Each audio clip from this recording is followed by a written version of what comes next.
Bulletin లో breaking news చూస్తున్నాం. CM Revanth Reddy KCR పై చేసిన వ్యాఖ్యలపై కౌంటర్ ఇచ్చారు మాజీ మంత్రి కేటీఆర్. కేసీఆర్ కొడితే ఎలా ఉంటుందో మీ గురువును అడుగు అంటూ ఫైర్ అయ్యారు. ఢిల్లీ మెడలు వంచి తెలంగాణ సాధించిన ఘనుడు కేసీఆర్ అని కొనియాడారు. కేసీఆర్ అంటే హిస్టరీ అని, రేవంత్ అంటే లాటరీ అని ఎద్దేవా చేశారు కేటీఆర్.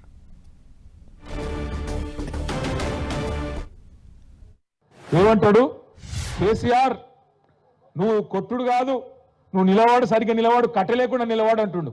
ఒక 71 ఏళ్ల పెద్ద మనిషిని పట్టుకొని సంస్కారం లేని ముఖ్యమంత్రి గారు ఏమంటున్నాడు?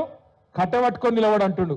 నేను చెప్తున్నా ముఖ్యమంత్రికి, రేవంత్ రెడ్డి గారు నీకు సంస్కారం లేకపోవచ్చు, కానీ ఒక్కటి గుర్తుపెట్టుకో, కేసీఆర్ ఆయన నిలబడు కాదు, 4 కోట్ల తెలంగాణ ప్రజల ఆత్మగౌరవాన్ని నిలబెట్టిన వాడు కేసీఆర్. తెలంగాణ అనే రాష్ట్రాన్ని ఏర్పాటు చేసి దేశం ముందు సమున్నతంగా నిలబెట్టిన వాడు కేసీఆర్. ఆయన కొడితే ఎట్లుంటుందో నువ్వు కాదు, నీ పాత గురువు గారిని అడుగు, చెప్తాడు కొడితే ఎట్లుంటుందో. నీ ఇప్పుడు గురువుని అడుగు, నీ గురువుని అడుగు, రాహుల్ గాంధీ వాళ్ళ అమ్మని అడుగు, చెప్తుంది ఎట్లా ఢిల్లీ మెడలు వంచి తెలంగాణ తెచ్చిండో కేసీఆర్ కొడితే ఎట్లుంటుందో ఆ దెబ్బ తిన్నోళ్ళని అడుగు, తెలుస్తుంది.